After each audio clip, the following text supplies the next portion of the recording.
Bon, on dirait Popeye avec ce bonnet.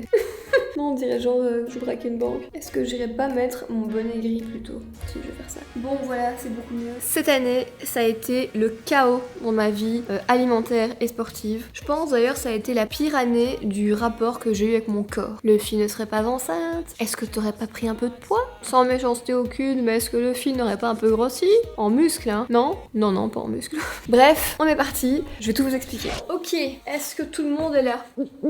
En tout cas, moi je suis là. Well, quand faut y aller, j'ai envie de vous dire. Je voulais vous partager simplement le chemin parcouru cette dernière année qui est un peu le même chaque année, on n'en peut plus. Et donc je voulais vous en parler pour peut-être vous éviter de faire les mêmes erreurs déjà, ce serait pas mal. Bon bref, je ne sais pas où on va aller, mais je vais tout vous expliquer comme je le ressens. Déjà, bonne année les petites biches, on s'est pas parlé depuis avant 2020, toute cette dernière année. Je suis passée par pas mal de stades, que ce soit physique ou émotionnel, et je voulais un peu faire le bilan avec vous parce que je pense que je n'ai jamais autant appris de choses que cette dernière année. Si vous êtes là depuis pas mal d'années, vous savez qu'on a été vraiment à fond dans le sport avec Enzo il y a 2 ans.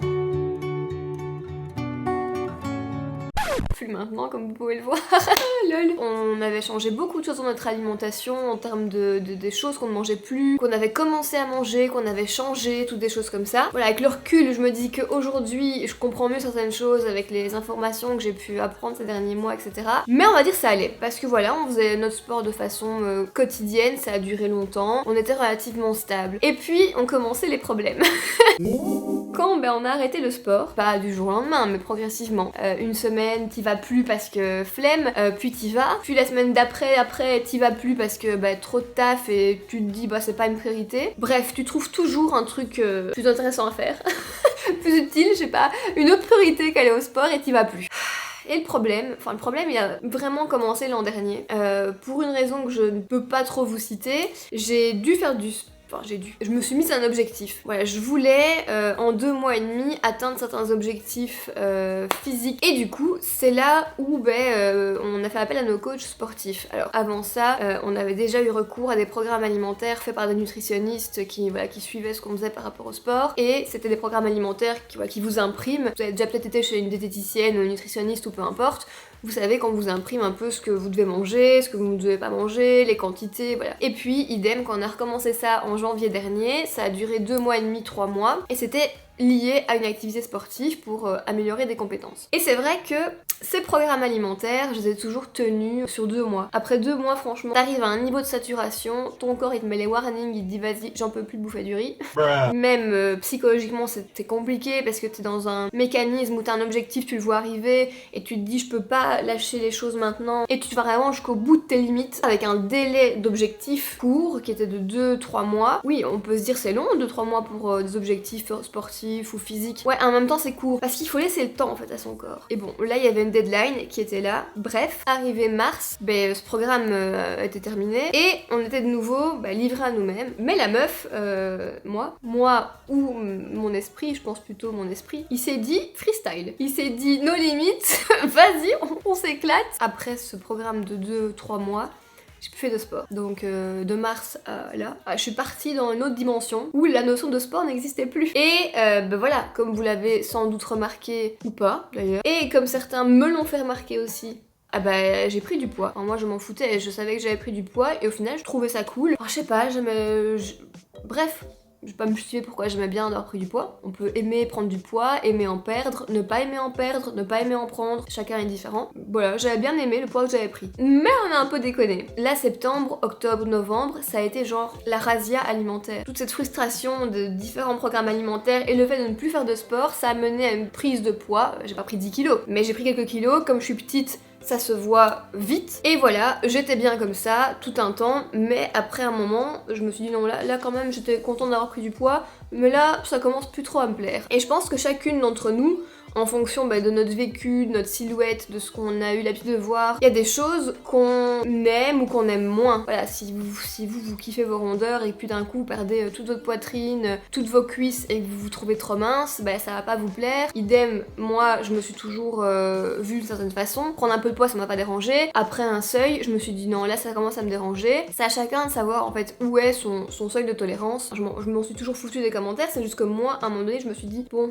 meuf, on va peut-être réfléchir à se nourrir autrement. Là, c'était bien, mais maintenant on peut se calmer un peu quand même. J'étais consciente de cette prise de poids et je m'étais dit bah vas-y, vis ça un peu avec légèreté, c'est pas dramatique non plus. Et puis quand t'auras envie de te remettre à un mode de vie un peu plus sain, parce que bon clairement c'est pas sain de bouffer des chips, des bonbons, des biscuits, du chocolat tous les soirs, bah quand tu le sentiras, tu t'y remettras. En tout cas, il y a deux choses que j'ai comprises et deux choses qui peuvent peut-être aussi vous aider dans votre réflexion. La première chose qui est mon problème, enfin qui était mon problème, c'était une méconnaissance des aliments que je mangeais, des choses que je pensais qui étaient saines, oui, mais adaptées à mon programme alimentaire et sportif, en fait non. Un avocat, tu te dis bah c'est sain parce que tu vois dans tous les comptes healthy, tu vois tout le monde bouffe de l'avocat à foison. J'aimais pas l'avocat il y a pas plus tard que 6 mois. Puis j'ai testé avec du citron et du sel, j'ai kiffé. Résultat, pendant un mois, un jour sur deux, mon petit déj, c'était une tartine à l'avocat. Certes, c'est sain, mais c'est du gras. C'est comme si tous les matins, je bouffais, je sais pas, 4 cuillères d'huile d'olive. Forcément, après un mois, t'as pris du poids. Et si c'est pas ton but de prendre du poids, bah tu bouffes pas de l'huile, tout comme tu bouffes pas de l'avocat tous les jours.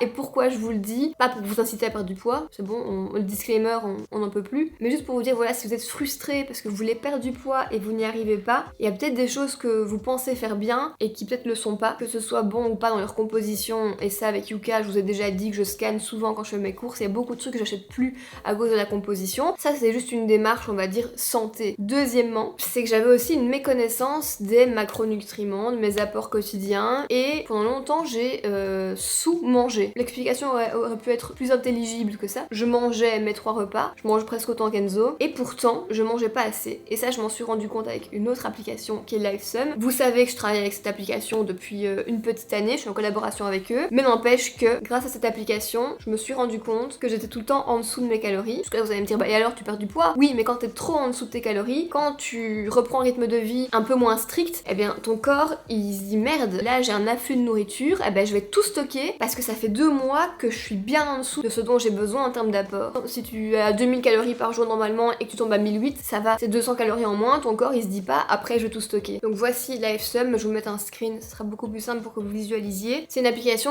qui est gratuite. Moi j'ai l'option premium, donc elle débloque beaucoup d'options qui ne sont pas dans la version gratuite. Quand j'arrive sur mon journal, je vois le nombre de calories que je dois manger dans la journée. Donc comme je vous disais, je prends l'exemple d'une perte de poids, de 2000 calories, on passe à 1700. Et donc je vous l'ai déjà dit, en période de rééquilibrage alimentaire, je me sers de l'app pour voir où j'en suis, non pas pour manger moins, mais pour manger plus. Parce que quand du coup j'ai arrêté avec mon coach, bah, c'est lui qui suivait tout ça, quand j'étais livrée à moi-même, j'ai utilisé l'app, donc j'ai commencé à entrer mon petit déj, ce que je mangeais, flocons d'avoine, tartines au fromage, bon bref, et je me suis rendu compte que pour chacun des repas, il me manquait, pour pas mentir, 100 à 200 calories.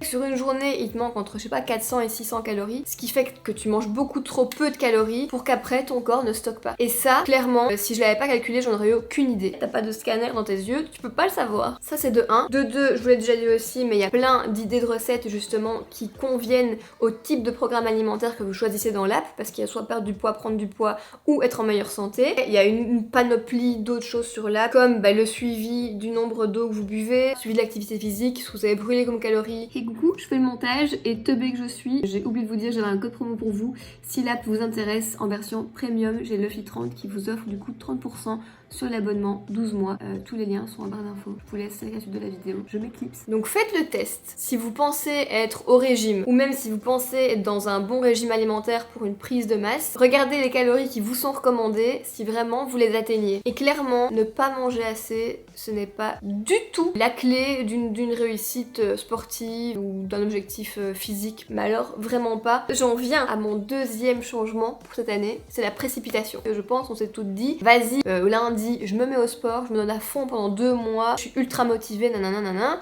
Sauf que cette motivation, elle est hyper intense au début. Je peux te dire qu'après 2-3 semaines, tu commences à la sentir en baisse, et tenir 2 mois, c'est compliqué psychologiquement, et après 2 mois, t'es à bout de ta motivation, et tu te relâches. Et il y a un moment de creux, et c'est là où tu peux, perdre tous les efforts que t'as fait. J'arrête de me dire, je commence demain, je fais sport, et je cuisine bien, et je... j'arrête. Parce que ça me met une pression psychologique qui n'est pas tenable en fait sur le long terme. Bon, après si ça fonctionne pour vous, ça vous motive, tant mieux. Moi je suis le genre de personne que ça stresse. Ça m'angoisse du coup quand je rate une séance de sport ou que je rate un repas sain, ça me met dans un état où je culpabilise à fond et c'est pas bien non plus. Donc je me suis dit, je laisse le temps à mon corps, et je vous l'avais déjà dit dans la vidéo où je testais une marque avec laquelle j'ai refusé de travailler. Mon corps il a eu 6 mois, 8 mois pour prendre du temps. Pourquoi je lui demande en 2 mois de se retonifier? Non, je vais lui laisser le même laps de temps. Là j'ai eu 4 mois de freestyle alimentaire, j'ai pas envie de me dire oh, 1er janvier, je supprime tout le sucre, tous les gras, je vais au sport 3 fois ou 4 fois par semaine. Non, je me connais,